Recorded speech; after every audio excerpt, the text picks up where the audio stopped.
صل وسلم وبارك عليه وعلى آله وصحبه.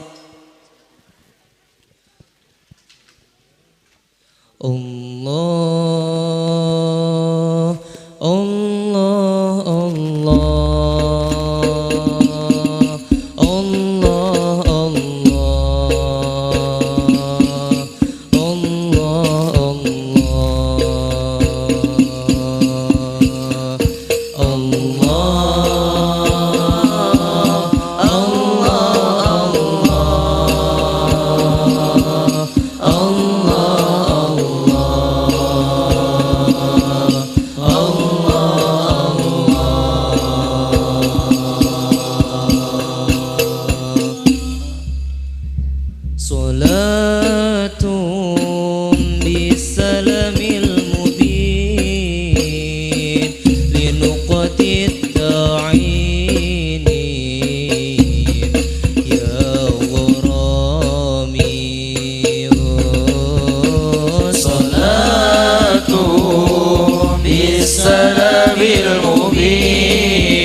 Salam salam salam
بالسلام المبين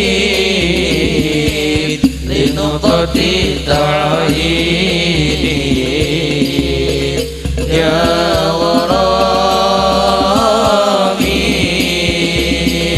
يا رسول الله يا حبيب الله يا رسول الله يا حبيب الله يا رسول الله يا حبيب الله يا رسول الله يا حبيب الله يا رسول الله يا حبيب الله يا رسول الله يا حبيب الله يا رسول الله يا حبيب الله يا رسول الله يا حبيب الله يا رسول الله يا حبيب الله يا رسول الله اللهم صل وسلم على سيدنا محمد اللهم صل وسلم على سيدنا محمد اللهم صل وسلم على سيدنا محمد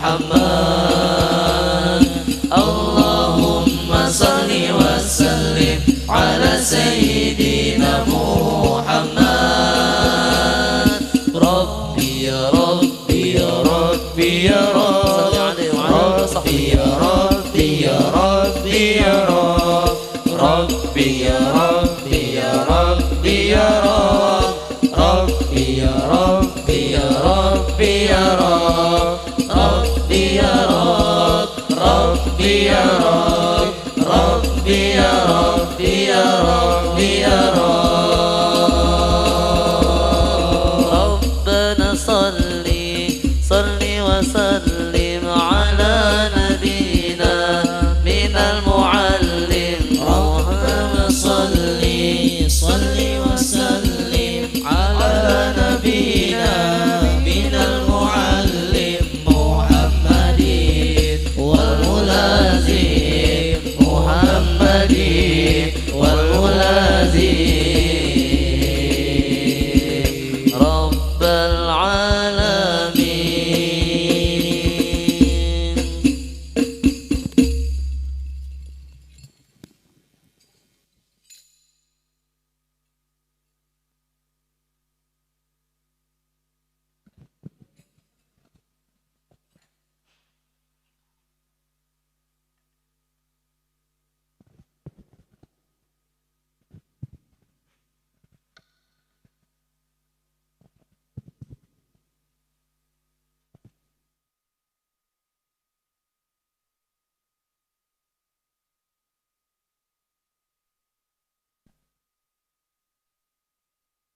Assalamualaikum warahmatullahi wabarakatuh.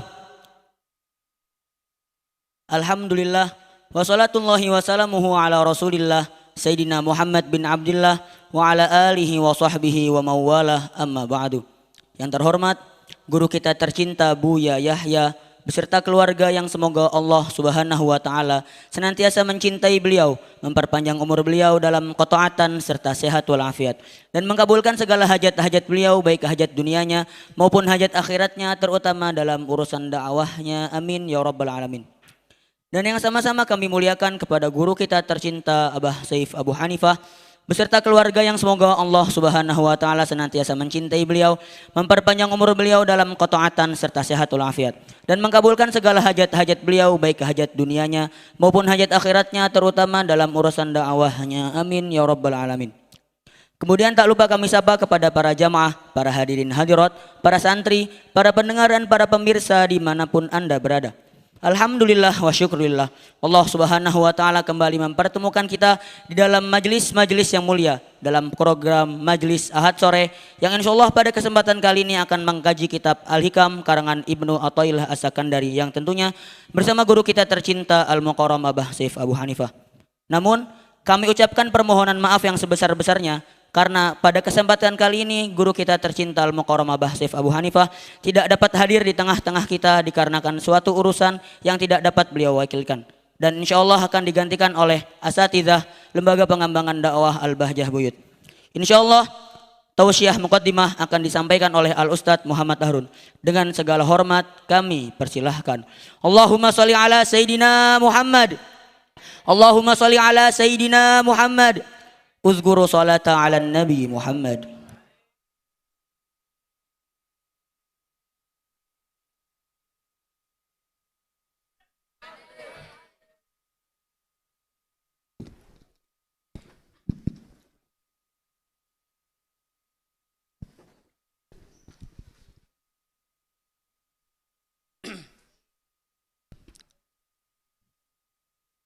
Bismillahirrahmanirrahim. Assalamualaikum warahmatullahi wabarakatuh.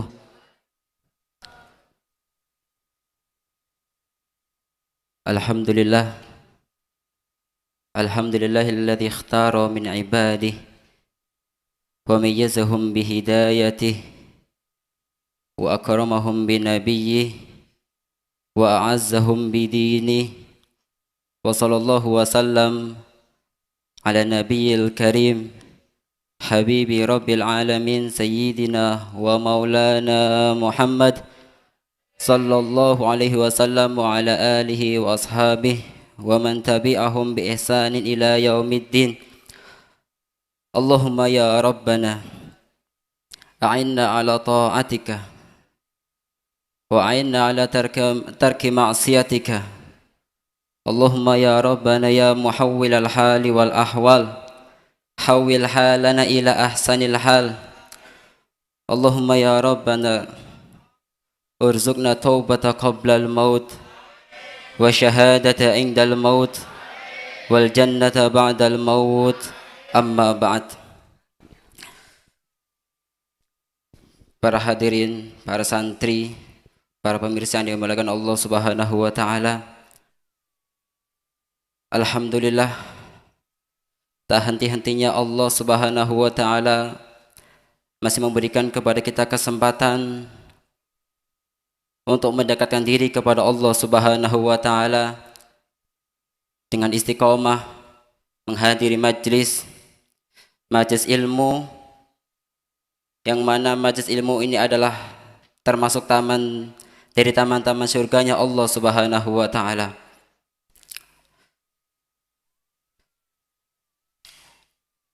Baik, mudah-mudahan kita semuanya dalam lindungan Allah Subhanahu wa taala, dan mudah-mudahan di akhir hayat kita Allah Subhanahu wa taala menetapkan kita sebagai orang yang baik, dalam istiqomah, dalam kebaikan, mati dalam keadaan husnul khatimah. Amin amin ya rabbal alamin. Baik, langsung saja kita murojaah ya. Murojaah kitab Al-Hikam karya Imam Ibnu Athaillah As-Sakandari.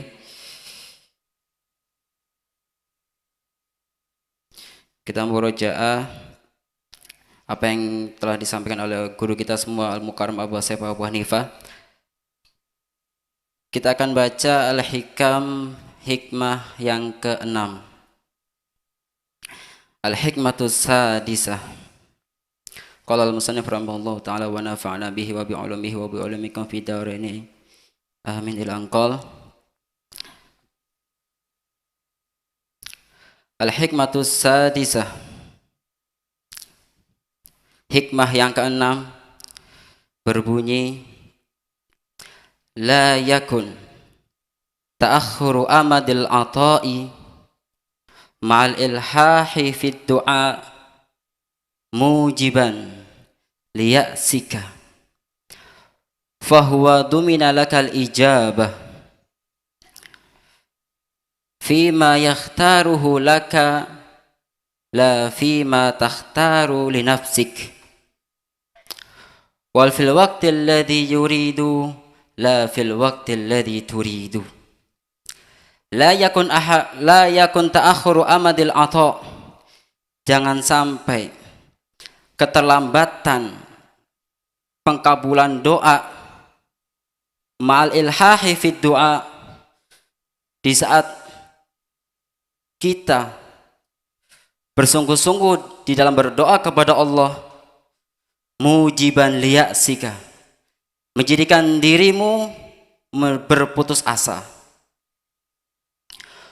fahuwa dumina lakal ijabah, sedangkan Allah Subhanahu wa taala telah menjamin bagimu atas pengkabulan doa tersebut. Fima yakhtaruhu laka,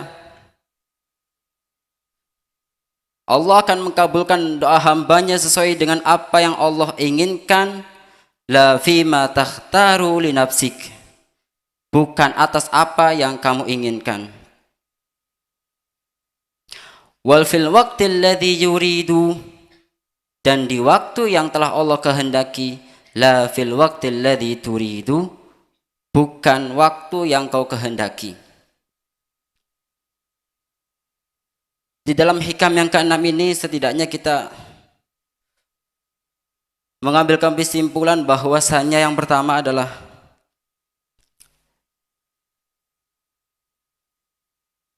kita harus memahami bahwasanya kita berdoa kepada Allah itu adalah sebuah ibadah. Sebagaimana yang telah difirmankan oleh Allah Subhanahu wa taala, "Ud'uni astajib lakum." Mintalah, berdoalah engkau kepadaku, ini kata Allah, niscaya aku akan mengabulkannya. Atau dalam ayat lain, "Idza sa'alaka 'ibadi anni fa inni qarib." Wahai Muhammad, katakanlah kepada umatmu, "Fa idza sa'alaka 'ibadi anni," apabila bertanya kepadamu tentangku, "Fa inni qarib," maka aku dekat, kata Allah. "Ujibu da'watad da'i idza da'an." Allah akan mengabulkan doa hambanya selagi hamba tersebut meminta kepada Allah Subhanahu wa taala. Maka jangan sampai kita beranggapan bahwasanya doa yang kita panjatkan itu sebagai perantara untuk tercapainya sebuah keinginan kita. Akan tetapi apa? Doa yang kita panjatkan kepada Allah itu karena memang kita diperintahkan oleh Allah untuk berdoa. Maka di saat orang memahami bahwasanya doa itu adalah ibadah, maka mau ada hajat maupun tidak ada hajat, ia terus berdoa kepada Allah Subhanahu wa taala. Akan tetapi yang memahami bahwasanya doa itu adalah perantara akan tercapainya apa yang kita inginkan, maka di saat dia tidak punya keinginan, dia tidak berdoa. Nah, ini musibah. Ya. Jadi kita berdoa kepada Allah itu apa? Karena kita dituntut oleh Allah untuk berdoa. Gitu. Bukan di saat kita ada hajat doa, kemudian kalau udah selesai nggak punya hajat ngilang. Ini kesalahan. Kenapa? Karena kalau orang seperti itu dia menganggap bahwasanya ya sudahlah, yang kita nggak ada hajat apa, ya kan?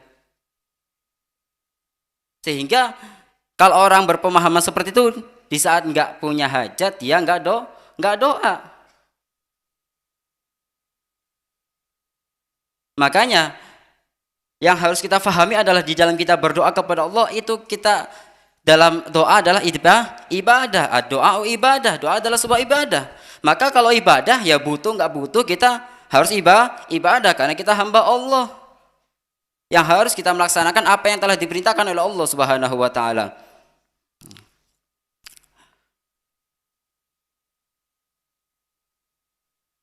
Maka itu tadi ya. Jadi ibadah adalah doa adalah ibadah. Yang harus kita berdoa kepada Allah. Mau butuh tidak butuh kita harus berdoa kepada Allah Subhanahu wa taala, ya kan? Bukan di saat kita nggak butuh kemudian nggak doa, yaitu Allah tuh paling suka kalau hambanya yang suka minta-minta. Karena apa? Karena Allah adalah Maha Pemberi. Allah adalah Maha Pemberi.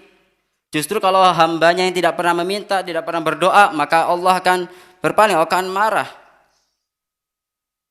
Maka kita mau ada hajat, mau tidak ada hajat, hendaknya kita berdoa, gitu kan. Apapun yang kita butuhkan, ya kan. Doa untuk kita, doa untuk guru, doa untuk pesantren, doa untuk saudara, teman dan sebagainya, kerabat, doakan semuanya. Kenapa? Karena Allah senang kepada hambanya suka meminta. Beda dengan manusia, kalau dimintain terus ngambek, nggak suka. Tadi minta es, sekarang minta makanan. Tadi minta pulsa, sekarang minta ini, minta itu. Itu manusia. Kenapa? Karena manusia terbatas. Akan tapi Allah Subhanahu wa taala Sang Maha Pemberi sangat cinta kepada hambanya yang berdoa kepada Allah Subhanahu wa taala. Baik, itu yang pertama. Kemudian yang kedua adalah ma'al ilhahi fid du'a. Ada tata cara di dalam kita berdoa itu. Yaitu apa? Hendaknya kita di dalam kita berdoa kita apa? Kita merasa butuh kepada Allah Subhanahu wa taala. Dan sampai doa yang kita panjatkan tuh hanya ya biasa-biasa saja. Enggak ada mana menghadirkan bahwasanya diri kita tuh butuh. Biasa-biasa saja. Akan tapi harusnya hendaknya di dalam kita berdoa kita harus menghadirkan bahwasanya kita tuh butuh kepada Allah Subhanahu wa taala. Kita ini lemah, hamba yang lemah, dhaif, yang butuh kekuatan dari Allah Subhanahu wa taala. Maka di saat kita berdoa hendaknya kita menghadirkan pengharapan kepada Allah Subhanahu wa taala. Ya. Jadi bukan hanya sekadar doa ya doa, apalagi doa sambil ngantuk-ngantuk. Amin. Kalau doa sambil ngantuk ya bagaimana dia? Kalau doa sambil ngantuk lagi doa ya Allah, mudah-mudahan ilmu yang manfaat yang barokah. Karena dia ngantuk akhirnya kemana gitu. Loh kok tiba-tiba kok diem? Ya karena doanya sambil ngantuk. Ya. Nah kalau qiyamul lail gitu kan paksa. Ya. Ngantuk-ngantuk paksa. Kenapa kok qiyamul lail ngantuk? Karena kadang nggak ada pengharapan. Coba kalau orang serius, yang benar-benar kita butuh kepada Allah, qiyamul lail nggak ngantuk, gitu kan? Qiyamul lail nggak ngantuk. Tapi kalau orang nggak merasa butuh, sehingga ya biasa saja. Ya. Sehingga di dalam ia berdoa tidak sungguh-sungguh. Itu. Nah itu tadi ya malil hahi fi doa. Yaitu apa? Dan kita benar-benar bersungguh-sungguh di dalam kita berdoa. Sisi lain, hendaknya kita menjauhi dari sesuatu yang haram. Jangan sampai sarana prasarana yang kita pakai di dalam kita berdoa kepada Allah itu dengan sesuatu yang haram. Karena sesuatu yang haram menjadikan tertolak itu doa. Tidak akan sampai kepada Allah Subhanahu wa taala. Ada satu kisah yang sering diceritakan. Ada orang yang saat itu bercompang-camping pakaiannya. Dipenuhi dengan debu. Sedang menempuh perjalanan di padang pasir. Dia sangat kelaparan. Badannya kotor, compang-camping. Lalu dia menadakan tangan berdoa kepada Allah, ya Allah, ya Allah, ya Allah. Akan tetapi apa? Doanya ditolak oleh Allah Subhanahu wa taala. Kenapa? Karena pakaian yang dia pakai itu pakaian yang dapat hasil haram. Perilakunya menunjukkan perilaku yang haram, melakukan kemaksiatan. Maka walaupun dia menengadakan tangan berdoa sambil nangis, bahkan saat dia berdoa di depan Ka'bah pun, kalau sarana prasarana yang dia gunakan adalah sesuatu yang haram, maka nggak akan sampai kepada Allah Subhanahu wa taala. Kenapa? Bukan Allah tidak mengabulkan doa, tapi apa? Karena diri kita. Karena hijabnya itu di dalam diri kita sendiri. Yaitu tadi, melakukan sesuatu yang haram. Makanya di saat doa kita tidak dikabulkan oleh Allah, tengok diri kita gitu kan.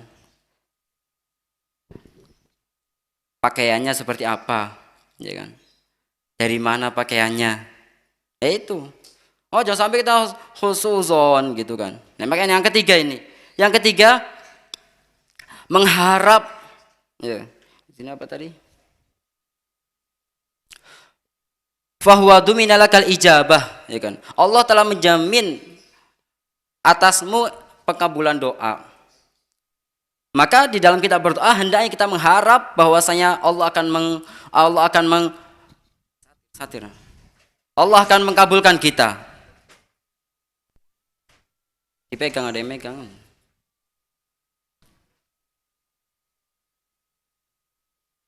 Ahad yamsik likulli wahid minas satir.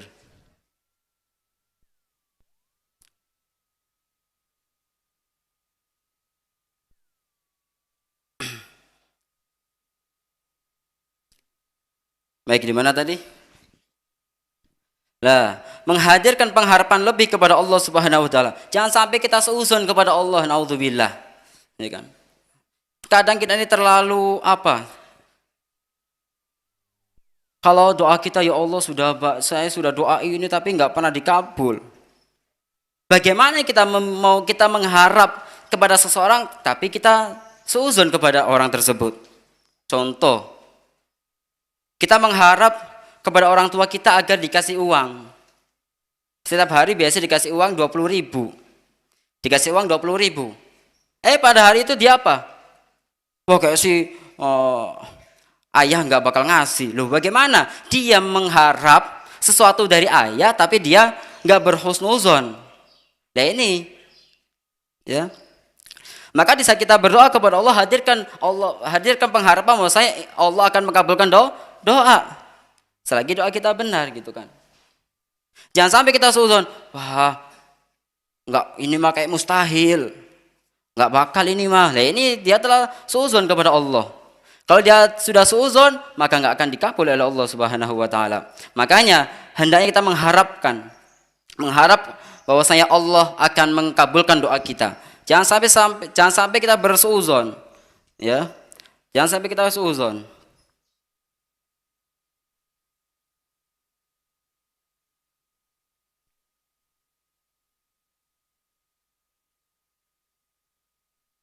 Fima yakhtaruhu laka la fima takhtaru li nafsika. Ya. Dan Allah akan mengabulkan doa atas apa yang Allah inginkan kepadamu, bukan apa yang kamu inginkan. Nah ini yang keempat adalah yaitu cara pengkabulan doa. Cara Allah di dalam mengabulkan doa seorang hamba. Ya ini. La wa fil waqti alladhi yuridu la fil waqti alladhi turidu. Kesimpulan yang keempat yang bisa kita ambil dalam hikam ini adalah yaitu apa? Bahwasanya Allah akan mengabulkan seorang hamba atas apa yang Allah kehendaki, bukan apa yang kita kehendaki. Dan di waktu yang Allah kehendaki bukan waktu yang kita kehendaki. Nah ini. Makanya di dalam cara pengkabulan doa, dalam Allah mengkabulkan doa, ada kalanya yang pertama, ada kalanya Allah langsung mengabulkan doa hamba tersebut. Ya Allah, saya mau berangkat haji tahun ini. Allah kabulkan berangkat haji tahun ini. Amin. Ya. Ada kalanya Allah langsung mengabulkan doa seperti itu. Ya. Ya Allah, mudah-mudahan tahun ini bisa hafal 5 juz. Amin. Allah kabulkan doa tersebut.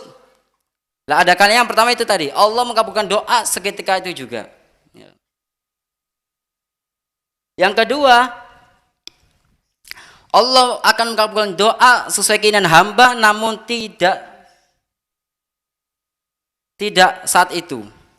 Artinya apa? Allah nanti, ya kan gitu. Pada waktu yang Allah kehendaki. Kenapa? Karena tidak semua yang kita harap, tidak semua kita inginkan itu baik bagi kita. Tidak semua yang kita benci itu pun jelek bagi kita, dan Allah yang Maha tahu. Wa asa an tuhibbu syai'an fahuwa khairul lakum wa asa an takrahu syai'an fahuwa syarrul lakum wallahu ya'lamu wa antum la ta'lamun. Jadi tidak semua yang kita inginkan itu, tidak semua yang kita cintai, yang kita senangi itu baik bagi kita. Enggak. Dan tidak semua yang kita benci itu pun jelek bagi kita. Kenapa? Karena pada dasarnya bahwasanya Allah Maha mengetahui, Allah yang tahu akan diri kita gitu. Ini belum waktunya. Contoh, ya Allah, ente masih dalam tahap belajar gitu. Masih dalam tahap belajar, ya Allah saya pengen rumah 5 tingkat. Nah, pengen rumah 5 tingkat, masih belajar pengen doa, pengen rumah 5 tingkat, 10 mobil, nggak tanggung-tanggung. Ya nantilah Allah akan ngasih porsinya pada waktunya gitu kan. Itu. Bukan berarti Allah tidak mengabulkan doa, enggak gitu. Bagaimana tidak? Orang saja tahu kok tahu porsi kok. Orang tua kita saja, ya kan? Apakah orang tua kita setiap kita minta langsung dikabul orang tua? Langsung dikabul orang tua enggak? Hei, Banin. Hah? Enggak kan? Ini misal minta, Bu, ya Dek, itu teman itu apa Dek? Itu motor pakai motor-motoran gede gitu. Nanti Dek masih umur berapa gitu? Udah sekolah dulu. Pengen Bu, pengen. Coba orang tua akan mengabulkan apa nanti? Hah? Ngabulkan apa nanti? Nanti kapan? Kalau sudah waktunya. Lah manusia aja faham akan porsi kita. Lalu bagaimana Allah Subhanahu wa taala yang menciptakan diri kita? Tentu lebih memahami keadaan seorang hambanya, kapan butuhnya. Itu. Ya. Ya, jadi ada kalanya Allah mengabulkan doa tapi bukan tertunda gitu kan. Makanya di dalam hadis juga dikatakan innallaha yaqbalu du'al abdi malam ya'jal. Atau kama qala. Allah akan menerima doa seorang hamba selagi enggak buru-buru. Mohon maaf. Innallaha la yaqbal. Allah tidak akan menerima doa malam ya'jal selagi orang tuh kalau buru-buru. Kalau orang buru-buru belum pada waktunya dia doa. Ya Allah kan Allah kan tidak kabulkan doa tersebut, ya. Jadi dalam kita berdoa jangan buru-buru, ya.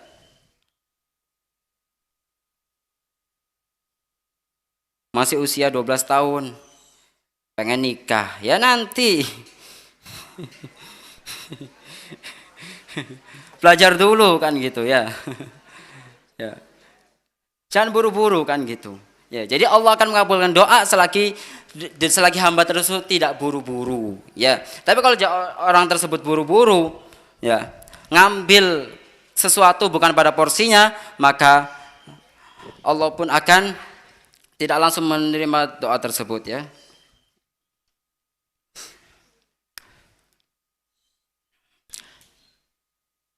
Kemudian yang ketiga, cara pengabulan doa yang ketiga adalah yaitu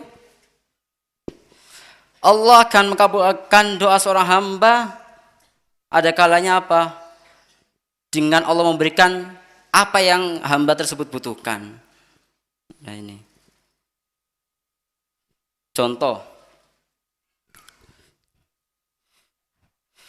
Yuk, kadang kita ini hanya mengukur diri kita sendiri.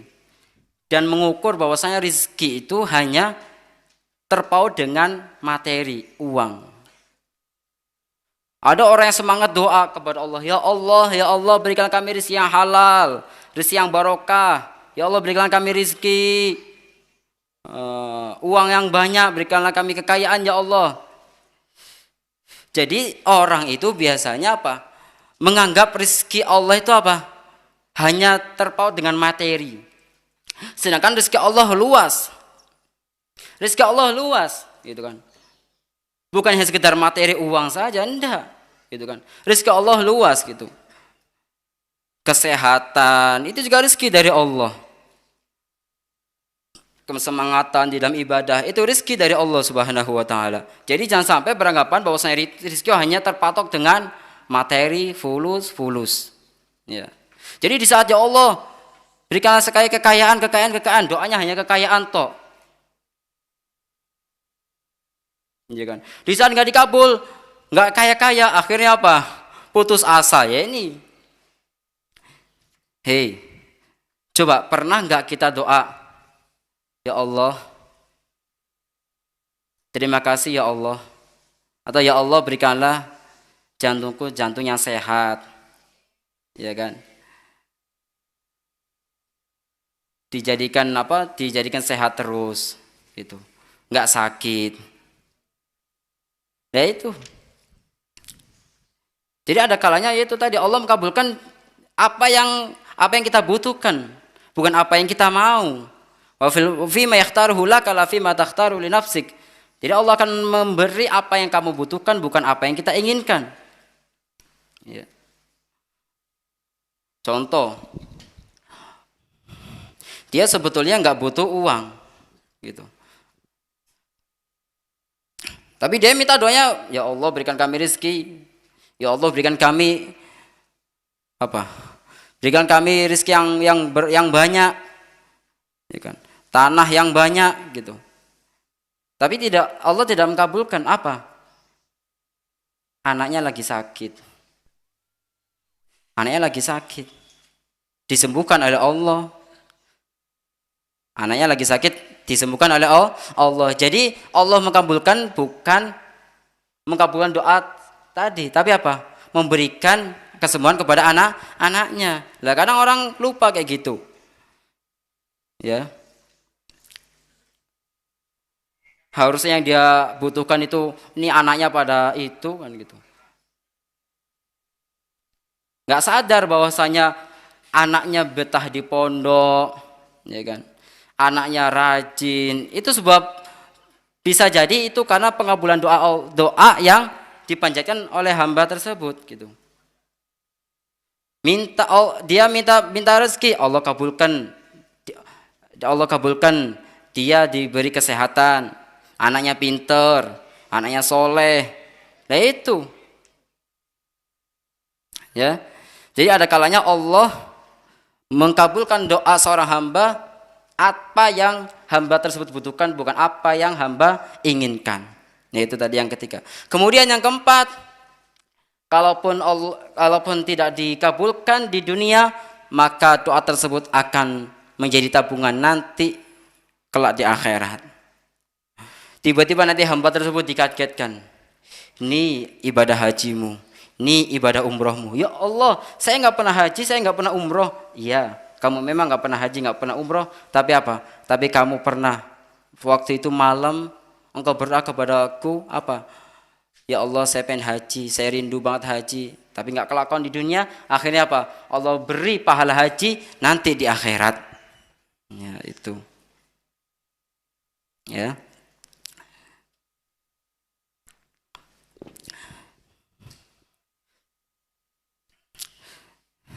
Mau enak dikasih di dunia apa di akhirat? Mau dikabulkan di dunia apa di akhirat? Ya enak dua-duanya dong. Ya. Ya enak dua-duanya lah. Ya. Di dunia ia sukses, di akhirat juga sukses. Rabbana atina fid dunya hasanah wa fil akhirati hasanah wa qina adzabannar. Ya. Itu baik itu ya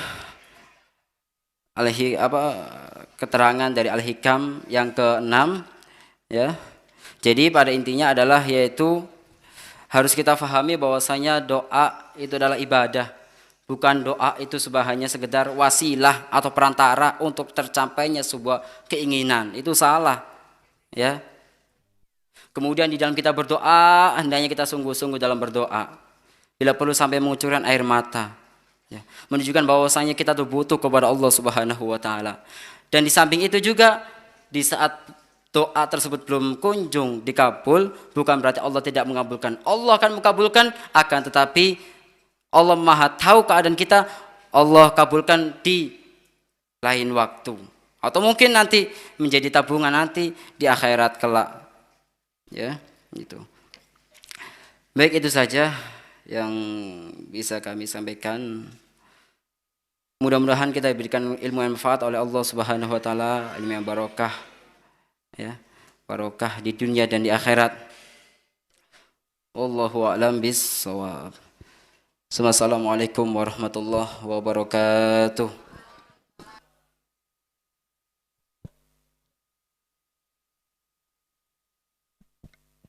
Syukron kasiron kami haturkan kepada Al-Mukarram Al-Ustadz Muhammad Harun. Semoga apa yang beliau sampaikan dapat menjadi ilmu yang bermanfaat dan dapat kita amalkan pada kehidupan kita sehari-hari. Amin ya rabbal alamin. Untuk selanjutnya insya Allah akan disampaikan oleh Al-Ustadz Khairul Mufid. Kepada beliau dengan segala hormat kami persilahkan. Allahumma sholli ala sayyidina Muhammad. Allahumma sholli ala sayyidina Muhammad. Uzguru sholata ala Nabi Muhammad.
Bismillahirrahmanirrahim.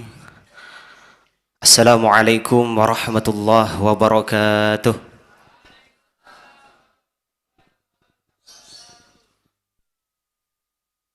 Alhamdulillahi rabbil alamin. Wa afdhalus salati wa tamut taslim ala sayyidina Muhammadin fakhril anbiya'i wal mursalin habibi rabbil alamin wa ala alihi wa ashabihi fi kulli waqtin wa hin. Allahumma arinal haqqa haqqah warzuqna ittiba'ah wa arinal batila batila warzuqna ijtinaba wa ibti'adah. Allahumma la sahla illa ma ja'altahu sahla wa anta ya hayyu ya qayyum taj'alul hazna idza syi'ta sahlan sahla. Rahmataka narju fala takilna ila anfusina tarfata 'ainin wala aqalla min dhalik. Wa aslih lana sya'nana kullahu fatiras samawati wal ard anta waliyuna fid dunya wal akhirah tawaffana muslimina wa alhiqna bis salihin waj'al lana lisana sidqin fil akhirin waj'alna min warasati jannatin na'im wa la tukhzina yawma yub'asun yawma la yanfa'u malun wala banun illa man atallaha biqalbin salim wa ba'du. Faya wahab alhimna as-sawab wa jannib ila zalal wal khata' wan nisyan. Bismillah wa subhanallah walhamdulillah wa la ilaha illallah Allahu akbar wa la hawla wa la quwwata illa billahil aliyyil azim. Adada ma kutiba wa yuktab abadal abidin wa daharad dahirin. Allahumma 'allimna ma yanfa'una wa anfa'na bima 'allamtana wa zidna ilman wa fiqhan wa ikhlasan fid din bi rahmatika ya arhamar rahimin. Allahumma ya Fattah iftah alaina futuhal arifin wa waffiqna taufiqas salihin wa hab lana ma wahabtahu li awliyaikal muqarrabin waj'alna minhum wa fihim wa ma'ahum bi rahmatika ya arhamar rahimin. Amin ya rabbal alamin. Bismillahirrahmanirrahim. Qala rabbi shrah li sadri wa yassir li amri wahlul 'uqdatam min lisani yafqahu qawli, amma ba'du. Bidayatan qabla al-bidayah, yang kami hormati beliau guru kita tercinta Buya Yahya Zainul Ma'arif beserta keluarga besar, dan juga yang kami hormati serta ta'zimi beliau guru kita Abah Syekh Abu Hanifah beserta keluarga. Semoga beliau semuanya diberikan kesehatan, kemudahan, kelancaran dalam dakwahnya. Amin ya rabbal alamin. Selanjutnya yang kami hormati segenap Dewan Asatid dan Ustadzat dan juga para pejuang dan semua orang yang berkiprah di pondok ini kita tidak bisa sebutkan namanya satu persatu. Wallahu a'lamu bi asma'ihim wa hum yukramuna indallah. Sebelum masuk pada pembahasan, mungkin ada sebuah sekapur sirih dari Al-Fakir ya. Alhamdulillah, ahlan wa sahlan bihudurikum ayyuha tullab ar-raji'una bil ams. Selamat datang bagi santri yang pulang kemarin, santri formal. Selamat datang di pondoknya antum tercinta, Bumi Mahabbah Al-Bahjah Buyut. Udah berapa hari di pondok? Udah berapa hari di pondok?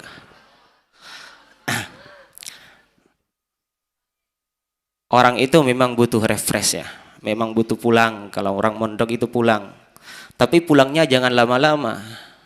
Pulang 5 hari itu cukup. Pulang 5 hari cukup. 1 minggu cukup. Setengah bulan udah lumayan itu. Apalagi kalau 2 bulan pulang.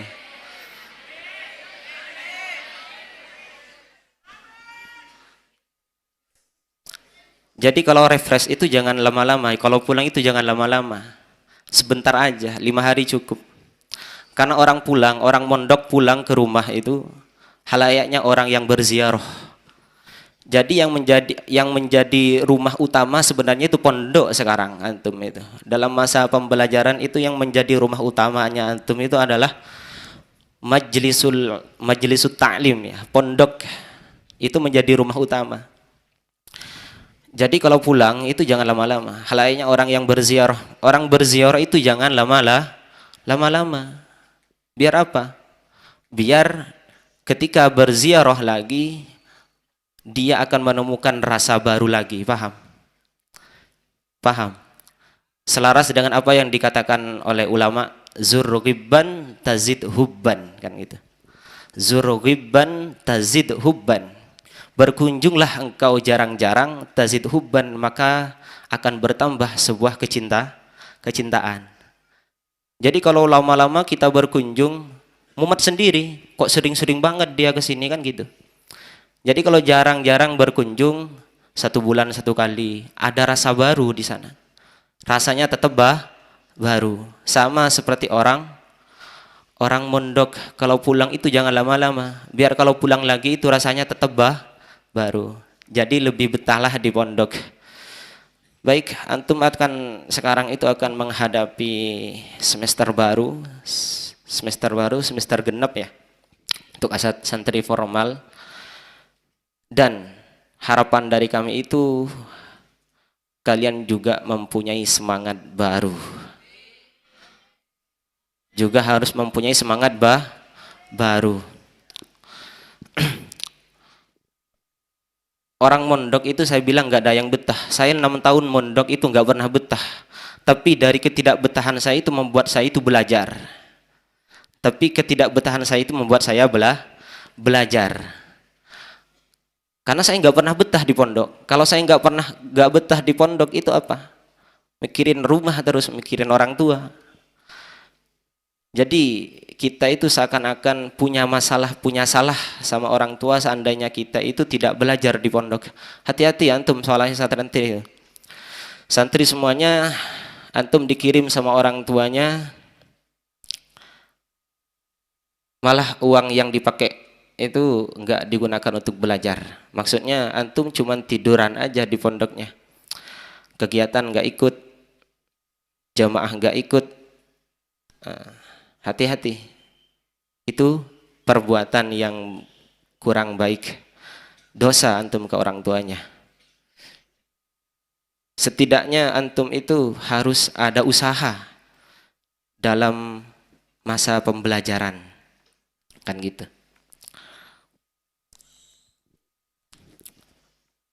Harus diselaraskan dan disesuaikan kirimannya antum sama proses dan usahanya antum di pondok. Rata-rata 1 bulan dikirim berapaan? Lebih lah ya. Lebih daripada cukup. Setidaknya usahanya antum di pondok belajar itu sama dengan kirimannya antum. Tahaddusan bin ni'mah, saya di pondok itu cuma dikirim 300 satu bulan. Tapi kita itu merasa selalu bersalah kepada orang tua. Seakan-akan masih belum sempurna usaha kita dalam belajar. Itu yang kita rasakan selama mondok.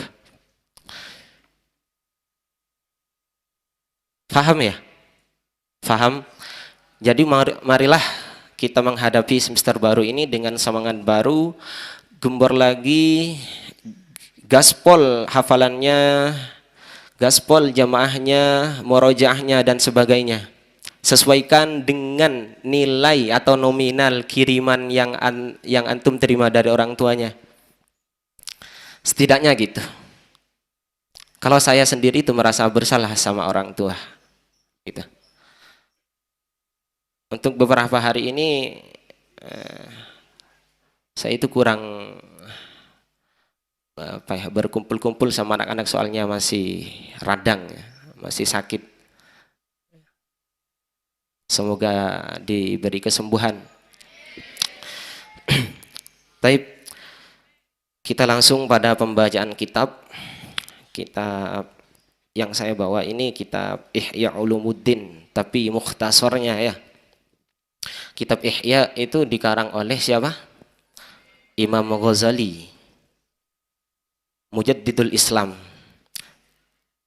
Setiap 100 tahun satu kali itu ada mujaddid. Ada mujaddid, pembaharu Islam. Dan diantaranya itu adalah Imam Ghazali. Beliau itu banyak karangannya. Diantaranya kitab ini, Mukhtasar Ihya Ulumuddin. Diantaranya itu Ihya Ulumuddin. Tapi di ikhtisar yang asalnya 4 jilid Ihya Ulumuddin itu menjadi satu kitab ini. Tebelnya cuma segini. Jadi 4 kitab itu di ikhtisar menjadi kitab seperti ini. Jadi lebih ringkas ya. Ikhtisar itu ringkasan. Dalam Ihya-nya Imam Ghazali itu terdapat 4 bagian. Dalam kitab Ihya-nya Imam Ghazali itu terdapat 4 bagian. Pertama itu adalah Rubu'ul Ibadah. Bagian pertama dari 4 itu merupakan pembahasan masalah ibadah. Yang kedua itu Rub'ul Adah, membahas masalah kebiasaan sehari-hari.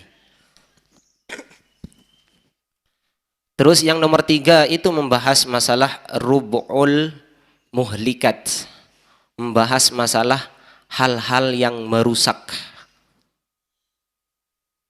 Dan bagian terakhir itu membahas masalah Rub'ul Munjiyat, hal-hal yang memperbaiki gitu ya, memperbagus.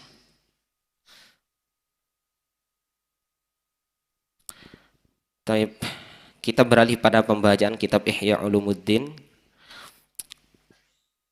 Al-Fatihatul Hadratin Nabil Mustafa Muhammadin sallallahu alaihi wasallam wa ala alihi wa ashabihi wa azwajihi wa dhurriyyatihi wa jami' ikhwanihi minal anbiya'i wal mursalin was sahabati wat tabi'in wa jami'il malaikatil muqarrabin wa ila jami' ahli sadid sufiyya wal muhaqqiqin wal muqallidin fid din wa khussun ila ma'alim hadzal kitab ila ma'alif hadzal kitab salli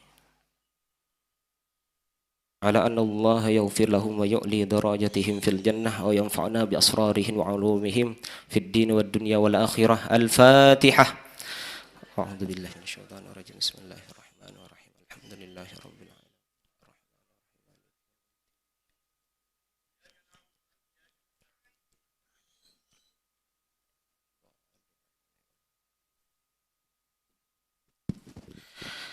Bismillahirrahmanirrahim. Al-babut tasi', di sini langsung masuk pada pembahasan yang nomor 9, fil adzkar wad da'awat, dalam masalah zikir-zikir dan doa-doa. Wa huwal kitab tasi' min rub'ul ibadah min kitab Ihya Ulumuddin, dan ini termasuk pembahasan dalam bab ibadah, rub'ul ibadat dari kitab Ihya Ulumuddin. Qala Allah Ta'ala, a'udzu billahi minasyaitonir rajim, ud'uni astajib lakum. Ud'uni astajib lakum, berdoalah kalian kepadaku, astajib lakum, niscaya akan aku kabulkan. Gitu.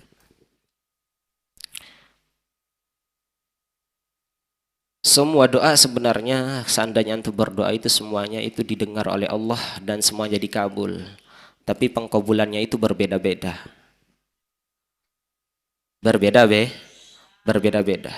Seandainya antum itu minta berdoa kepada Allah, meminta rumah mewah, mobil mewah, ataupun harta yang melimpah, tapi tidak tergapai, tidak terkabul, berarti itu ada hal yang Allah rahasiakan. Berarti kalau doanya antum itu enggak sesuai dengan apa yang kalian minta, itu ada kemungkinan satu, doa yang antum doakan itu menjadi penghapusan dosa daripada dosanya antum yang sudah terlalui. Jadi doanya antum yang minta apa-apa itu,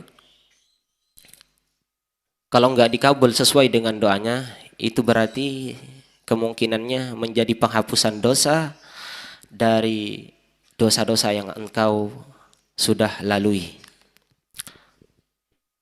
Dan kemungkinan lagi itu akan terkabul nanti di surga. Dalam artian antum berarti masuk surga. Semuanya orang Islam itu masuk surga selagi membawa iman dan Islam.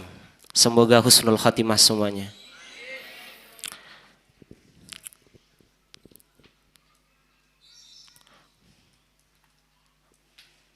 Untuk keutamaan zikir dan doa-doa di sini sangat banyak.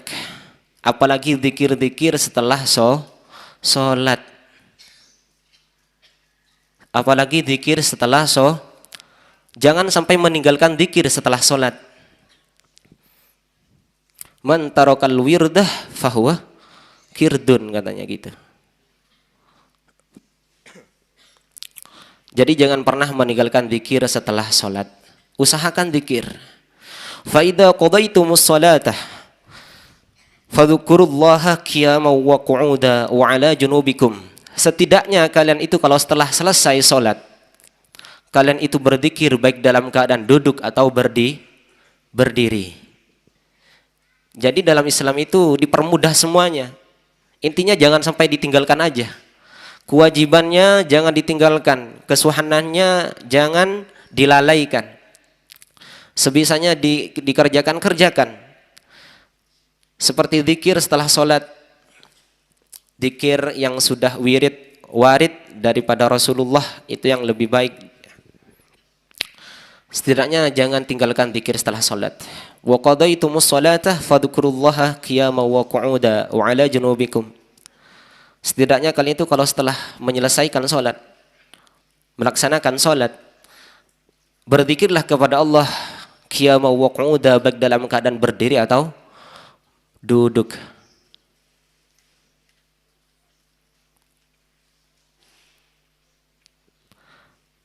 Untuk rahasia zikir setelah sholat fardu itu banyak. Jadi antum kalau tahu sirnya, rahasianya zikir setelah sholat, niscaya antum itu tidak akan meninggalkannya selama seumur hidup. Seandainya tahu, sungguh dahsyat rahasia keagungan zikir setelah sholat.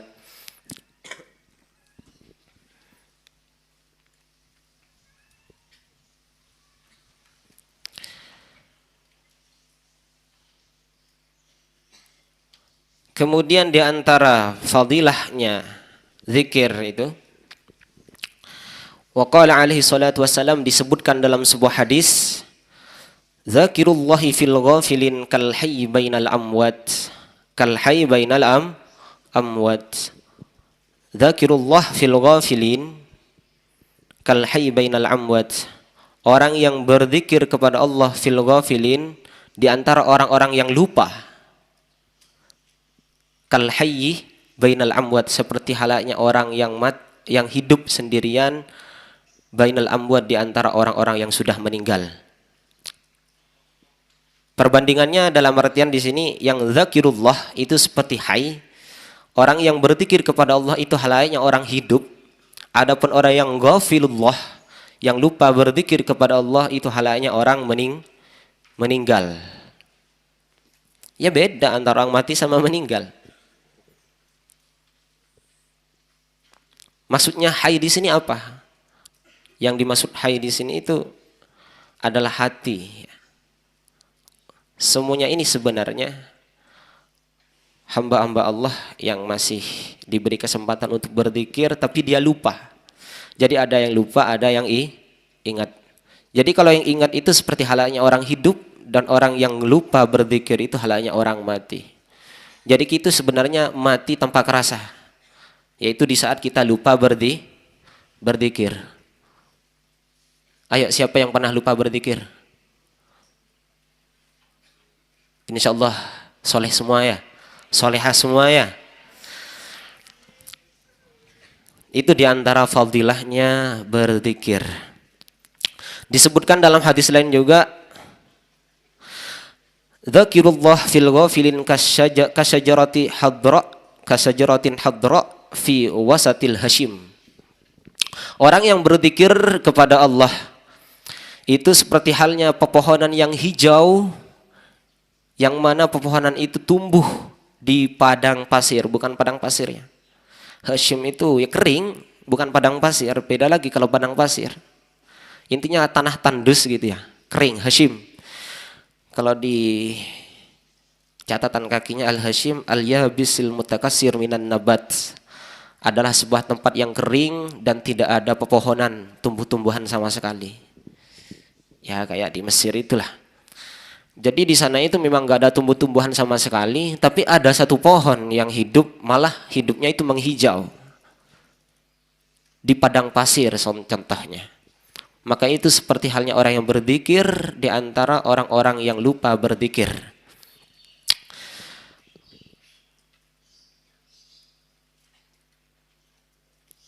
Kemudian disebutkan dalam hadis yang lainnya juga, ma jalasa qaumun majlisan yadhkurullah azza wa jalla fihi illa khaffat bihimul malaikatu wa ghasyiyatuhumur rahmah wa dzakarhumullahu fi man indah. Jadi orang yang duduk, sebuah kaum duduk di sebuah majlis seraya berzikir kepada Allah Subhanahu wa taala, maka mereka itu dikelilingi malaikat-malaikat dan dituruni rahmat. Jadi enggak ada ruginya orang itu kalau berzikir. Di setiap saat jangan lupa berzikir. Jangan lupa berzikir. Dan kita itu juga punya keharusan untuk mengingatkan orang itu. Berzikir. Terus zikir apa itu yang paling afdol? Zikir apa yang paling utama? Zikir apa yang paling utama? Di sini disebutkan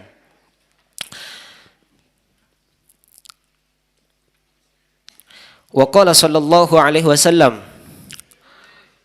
man sabbah la afdalu ma qultuh ana wan nabiyyun min qabli, paling utama zikir kultuh yang saya zikirkan, yang saya ucapkan, wan nabiyyuna min qabli, dan para nabi-nabi sebelum saya,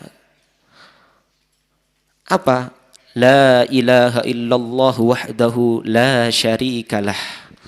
La ilaha illallah wahdahu la syarikalah. Itu merupakan zikir yang paling afdal, yang paling utama, yang mana zikir tersebut adalah zikir yang dibaca oleh Nabina Muhammad dan juga nabi-nabi sebelum beliau.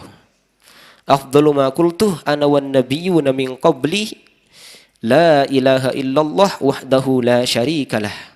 Tiada Tuhan selain Allah, wahdah, satu-satunya, la syarikalah, dan tidak ada sekutu baginya. Dan tidak ada sekutu baginya.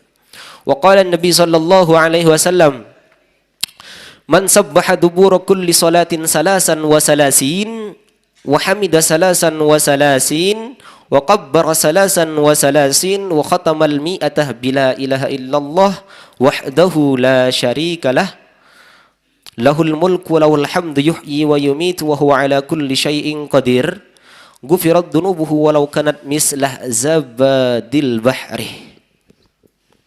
Maksudnya gimana? Ini yang sudah sering kita lakukan dan bahkan ada yang sering kita tinggalkan. Dan juga bahkan kita tidak tahu apa-apa masalah ini.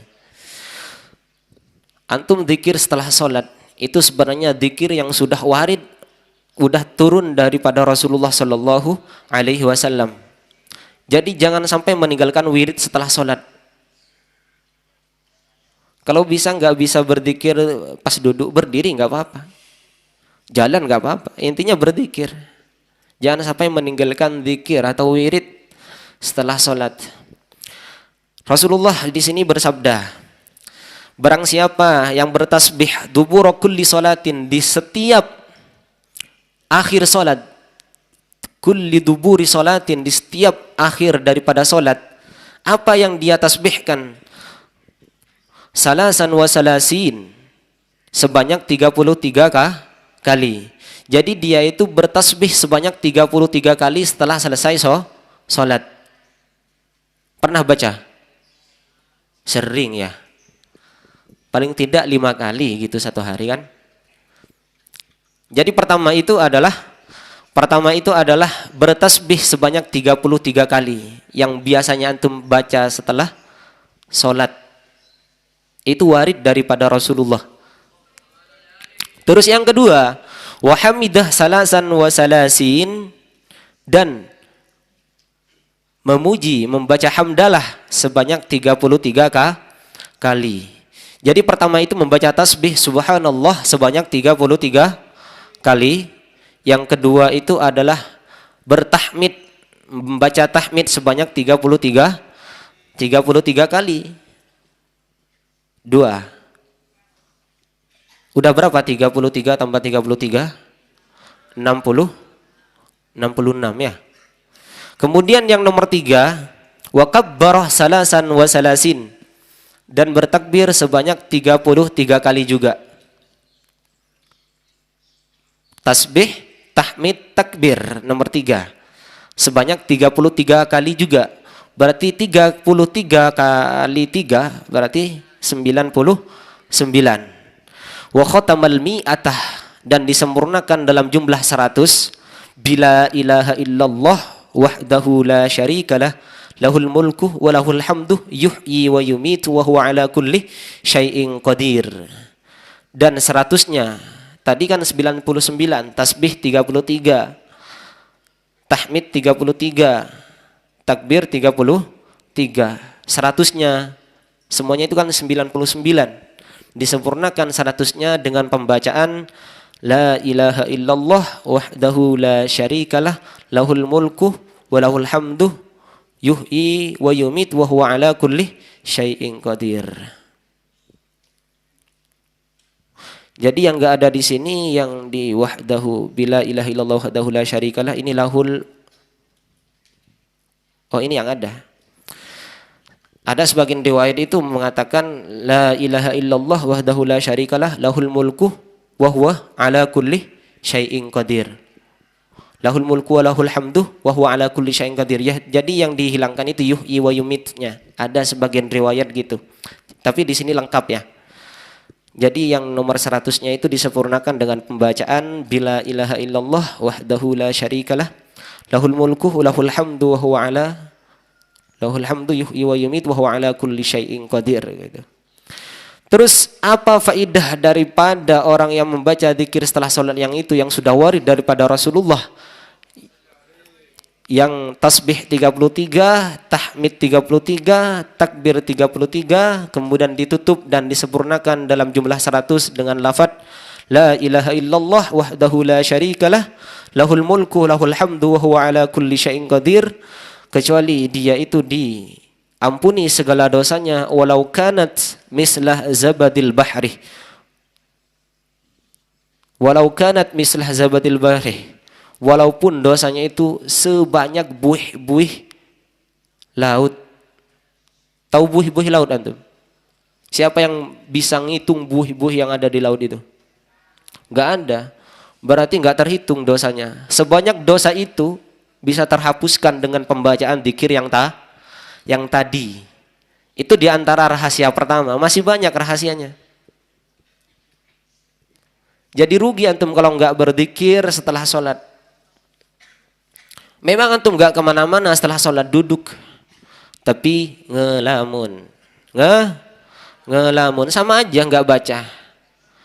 Jadi hitungannya itu per individu. Kalau nggak baca ya nggak dapat, nggak baca nggak dapat.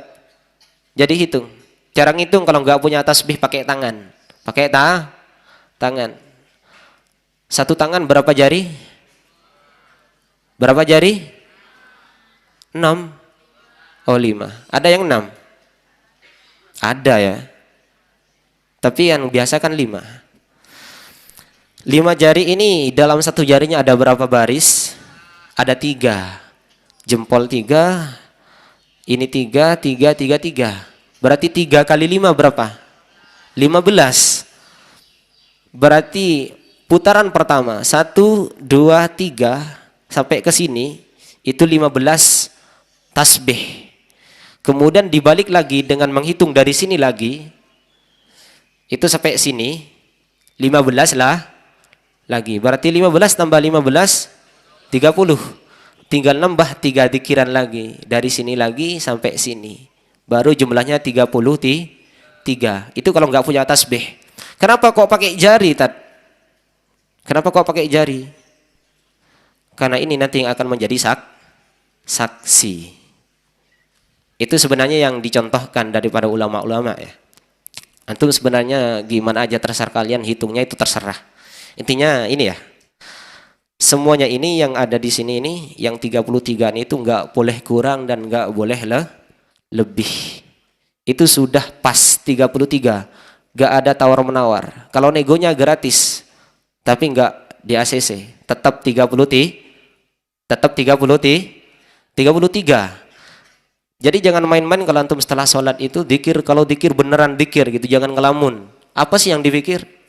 Mikirin apa coba? Hah? Mikirin apa? Mikirin apa? Kalau mikir pelajaran mendingan, tapi kan ada waktunya juga kan gitu. Jadi dikir setelah sholat. Siap? Siap dikir setelah sholat? Kompak semuanya Banin? Banin semuanya kompak dikir setelah sholat? Tasbih berapa?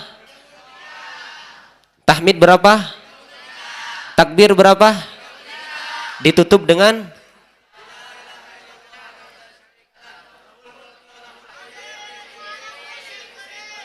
Nanti saya ngontrol di Banin ya. Kalau ada yang nggak dikir langsung apa? Ya langsung intinya. Banat siap ya? Siap. Tasbih berapa? 33. Tahmid berapa? Takbir berapa? Dan ditutup terakhir itu dengan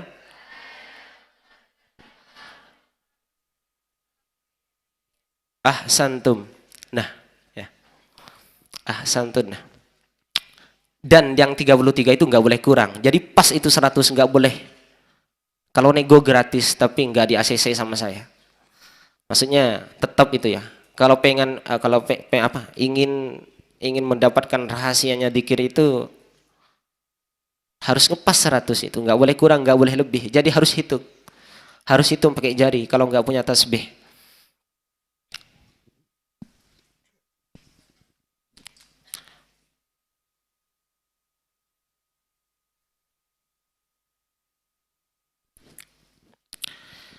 Kemudian dalam hadis yang lain disebutkan, wa qala sallallahu alaihi wasallam, idza qala al-'abdu alhamdulillah mala'at ma bainas sama' wal ard. Fa idza qala alhamdulillah as-saniyah mala'at ma bainas sama' as-sabi'ah ila al-ardi as-sufla. Fa idza qala alhamdulillahi as-salisah qala Allah Ta'ala sal tu'tah. Ini dalam sebuah hadis diriwayatkan bahwasanya Rasulullah bersabda, orang yang mengatakan alhamdulillah ini diantara dzikir atau dzikir yang afdol, yaitu tahmid lillah. Sekali antum bilang alhamdulillah, malaat ma bainas sama wal ard, itu memenuhi ma, sesuatu bainas sama wal ard, berarti di tengah-tengah langit sama bumi ini terpenuhi dengan hamdalahnya antum yang pertama. Itu yang pertama. Yang kedua, kalau sampai 2 kali bilang alhamdulillah, malaat ma bainas sama isabiah ila ardis suflah. Kalau tadi cuman segini, maksudnya hitungannya cuman segini di antara langit sama bumi ini, langit bumi ini. Sekarang itu dari langit nomor 7 sampai bumi paling bawah, as-suflah. Suflah itu udah paling rendah ya. Udah paling rendah. Itu alhamdulillah yang nomor 2. Apalagi alhamdulillah yang nomor 3. Apa? Fa idza qala alhamdulillah asalisah qala Allah Ta'ala. Dia itu kalau bilang alhamdulillah yang nomor 3, maka Allah langsung mengatakan, sal tu'tah, mintalah niscaya akan aku beri. Sal tu'tah, mintalah, tu'tah niscaya akan aku beri. Dalam artian apa?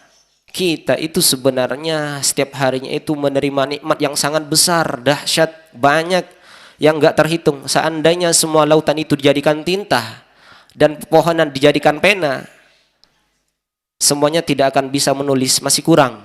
Saking banyaknya nikmat yang sudah Allah berikan pada kita. Jadi banyak-banyaklah bersyukur. Orang yang banyak bersyukur maka ditambah oleh Allah. Orang yang banyak bersyukur akan ditambah sama Allah. Bahkan tidak hanya nikmat aja yang kita syukuri, musibah pun harus kita syukuri. Faham? Tidak harus nikmat yang harus kita syukuri, musibah pun juga harus kita syukuri. Ada caranya semua. Kalau kita dapat nikmat dari Allah, maka ucapan hamdalah yang kita ucapkan adalah alhamdulillahi bi ni'matihi tatimmus sholihat. Itu kalau nikmat. Kalau nikmat yang Allah beri, maka ucapan hamdalah atau puji syukurnya alhamdulillahi bi ni'matihi tatimmus sholihat. Itu kalau nikmat. Kalau musibah, bukan kita diajari mengeluh, tapi kita diajari bersyukur sama Islam. Apa syukurnya orang yang dapat musibah? Tetap alhamdulillah. Alhamdulillah ala kulli hal. Alhamdulillah ala kulli hal. Alhamdulillah ala kulli hal. Kalau dapat nikmat, alhamdulillahi bi ni'matihi tatimmus sholihat. Kalau dapat musibah, alhamdulillah ala kulli hal. Seandainya toh dapat musibah, kehilangan apa atau apa, bersyukur aja alhamdulillah ala kulli hal sampai 3 kali. Siapa tahu antum minta kepada Allah, ya Allah semoga orang itu yang mencuri harta kita semoga diinsafkan, semoga kembali pada jalan yang benar, dan semoga harta yang hilang semoga dikembalikan lagi dengan harta yang lebih banyak dan lebih berkah. Jadi bersyukur semua, nikmat, musibah, bersyukur semua. Ada caranya semua.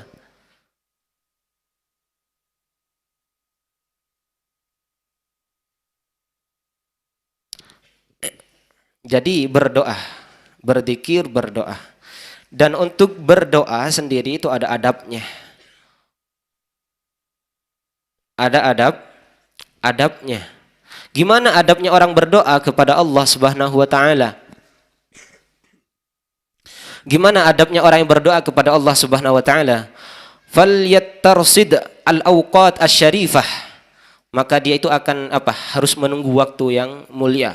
Jadi orang berdoa itu kalau sering berdoa dan faham yang apa doa itu, dia itu akan menunggu waktu yang mulia, yang di mana waktu tersebut kita akan terkabul, doanya kita itu akan terkabul. Wa fil ihya wal awqat syarifah, dan dalam kitab Ihya itu dijelaskan di sana, dikasih tahu waktu-waktu yang mulia itu waktu kapan saja gitu. Apa aja waktu yang mulia itu kapan saja? Kalau di sana itu ada 3.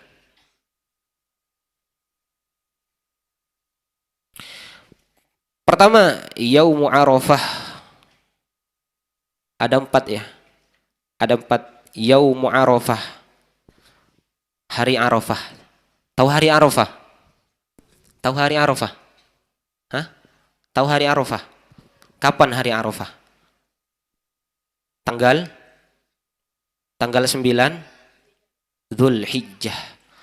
Barang siapa di sana itu berpuasa dan juga berdoa, ghufira lahu ma taqaddama min dzambihi wa ma ta'akhkhar. Maka dosa yang udah kelewat dan dosa yang akan datang akan diampuni.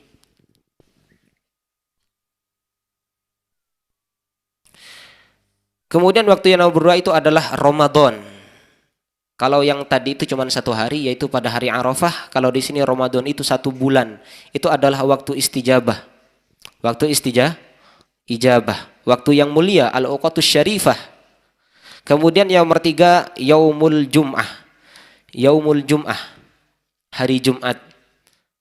Hari Jumat itu karena di sini ini bersifatnya umum, Pak, maksudnya lafadznya ma'rifah tapi maknanya umum. Yaumul Jum'ah ini meliputi 1 hari full. Tapi nggak tahu itu di mana kita itu. Tapi kebanyakan orang yang kita tahu itu kan waktu yang istijabah pas sholat Jumat itu pas imam itu khatib itu duduk di antara 2 khutbah. Kemudian nomor 4 fis sahur, dalam waktu sahur. Min sa'atil layali, dari waktu malam. Dan di antara juga adabnya orang yang berdoa itu harus punya wudu menghadap kiblat. Jadi kalau berdoa harus punya wudu dan menghadap kiblat. Itu adab atau tata krama. Kalau antum memang pengen dikabul doanya, harus beradab. Orang doa itu minta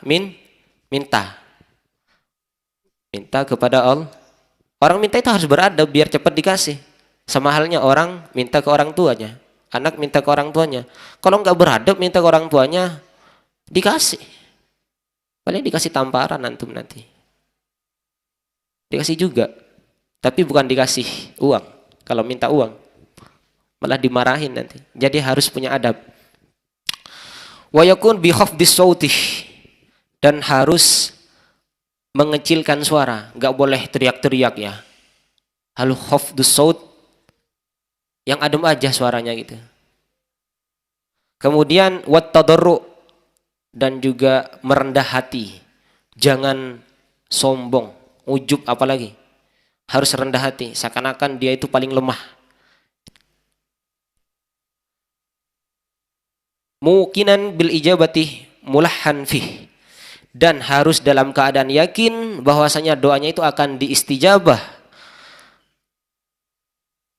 Mulahhan fih, dan juga harus cerewet. Orang doa itu harus cerewet. Harus cerewet orang berdoa.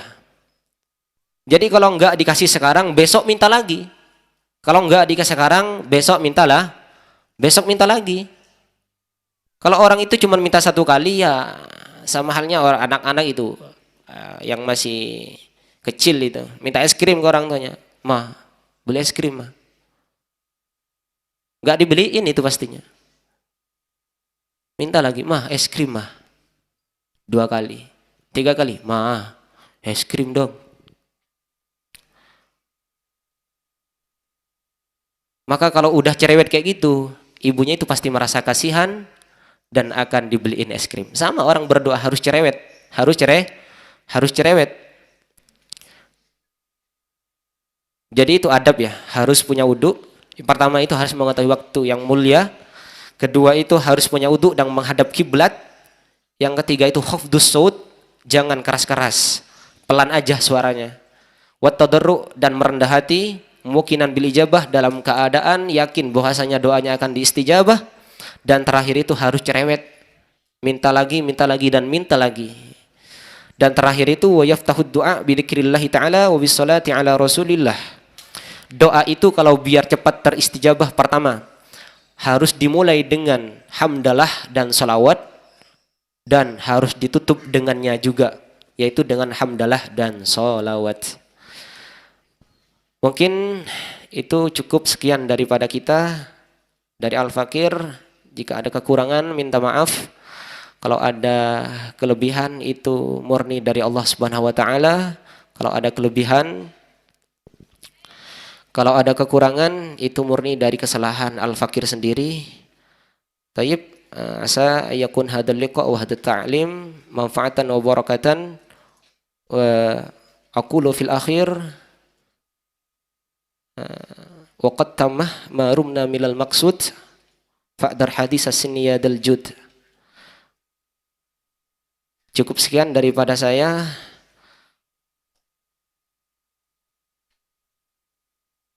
Assalamualaikum warahmatullahi wabarakatuh. Waalaikumsalam warahmatullahi wabarakatuh. Syukron kasiron kami haturkan kepada Al-Muqarram Al-Ustadz Khairul Mufid. Semoga apa yang beliau sampaikan dapat menjadi ilmu yang bermanfaat dan dapat kita amalkan pada kehidupan kita sehari-hari. Amin ya rabbal alamin. Baiklah para hadirin hadirat, para pendengar dan para pemirsa dimanapun Anda berada, demikianlah kebersamaan kita pada majlis sore kali ini. Dan akhirnya saya Afif Majidi Tegar selaku pembawa acara beserta segenap kru yang bertugas mohon pamit undur diri. Terima kasih atas perhatian Anda. Kami tutup majlis yang mulia kali ini dengan pembacaan doa kafaratul majlis. Subhanakallahumma wa bihamdika asyhadu an la ilaha illa anta astaghfiruka wa atubu ilaik. Assalamualaikum warahmatullahi wabarakatuh.